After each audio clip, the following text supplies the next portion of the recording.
Welcome to another Transformers Revenge of the Fallen review. This time we're going to be looking at the Scout class Scalpel. So here we have Scalpel in his microscope mode, which is fairly small, but it's not nearly to scale with the rest of the movie line figures, because if he was, he would be like this big. But I think they've made the right choice making him a Scout class figure. Instead of making him deluxe like they did with Wheelie for some weird reason. But he is very detailed.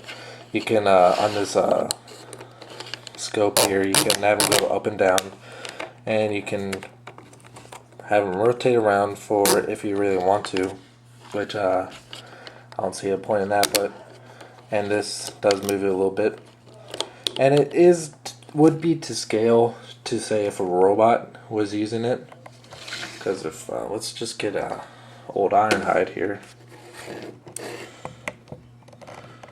Might not be able to actually use it, but if it could reach his eyes, it can't reach it because of this plate. It would be able to fit right on his face, and his eyes are perfectly aligned with that. But yeah, it's a wrong figure I'm focusing on. Yeah, it's not bad at all. I mean, what can you really expect? It's not going to be like Perceptor where it's a working microscope, but there's where it would be. It has a Decepticon logo right where the lens, the microscoping lens would be. But yes, it is very nice. It has actually some really nice detailing where the adjustable things are. I'll get to these later. But yeah, that's it. Now, as opposed to most other Scout class figures, this is a little bit more tricky, transforming him into his robot mode, if you want to call it that. First, I'm just going to extend this all the way. Take these sections and fold them up, and you'll see his spider feet are there, and going to extend each one of them. And when transforming him into microscope mode, it is vital that you have it facing the right way, these pieces here, because you want to have this little spike here facing outward, so it'll fold in all the way. If you have it folded the other way, it won't quite do so. That'll only go this far. But if you have it faced outward like this, it all collapse in. So yeah, once you get all the legs extended like this, then you can rotate each of the 6 claws around. I know this is exciting to watch, right?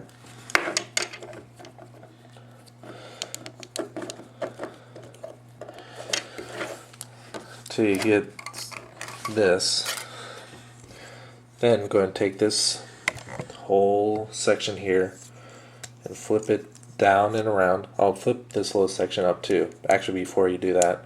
So it's like that, and this will snap in place. It did a little bit.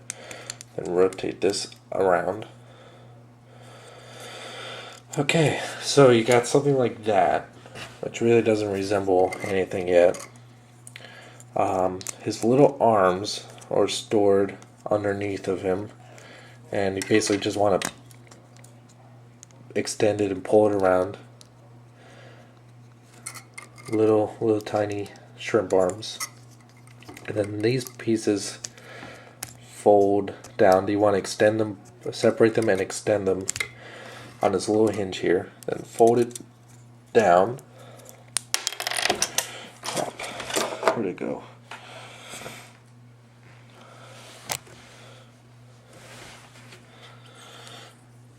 I have monkey feet. Sorry, ape feet. Okay. Fold these down, and they'll connect right here. And just lift up the head a little bit, and fold up his antennas. Unless I'm doing it weird, they will kind of be forced together like that, just how they're stored in there. But yeah, you can separate them and they'll kind of stay in place like that. I like to just fold this section down a little bit and tilt his head upward just to give it just looks better overall. And there you have Scalpel, also known as the Doctor in robot mode, if you want to call it a robot. Now, first thing I noticed getting him in robot mode, he is big.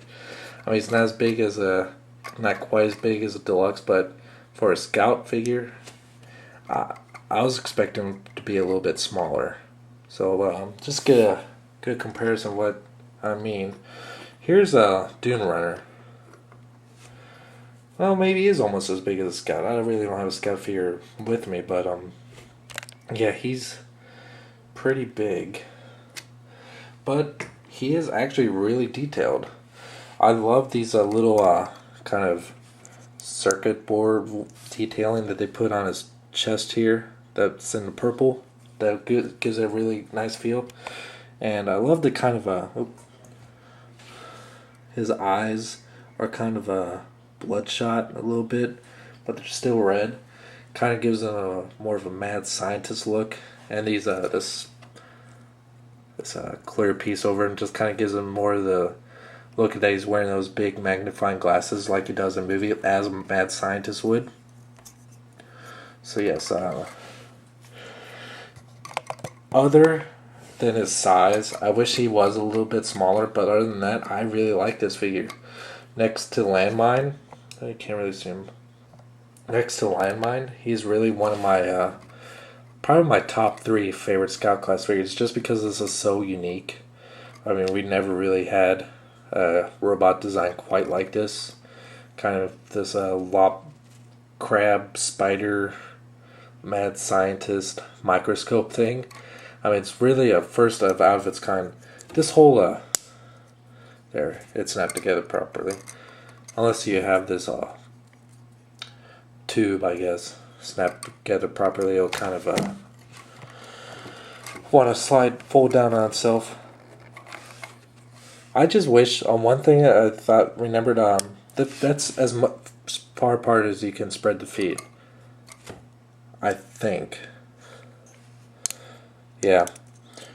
You can't really turn them around or anything. I wish there was a way you could spread them apart more evenly. I mean, like outward, just so it can give him a little bit wider base to be able to stand. Because right now he's standing fine, but you can see he wobbles quite a bit. So he's kind of prone to tipping over, especially being so front heavy. If you didn't have a smooth surface and perfectly level like this, it would be pretty easy for him to tip over in whatever you're displaying him on.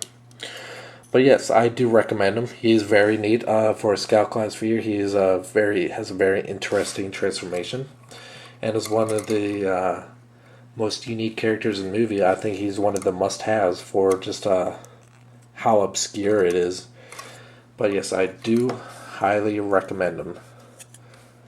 Just don't expect him to be too small, because he is pretty big. Alright, until next time, thank you for watching.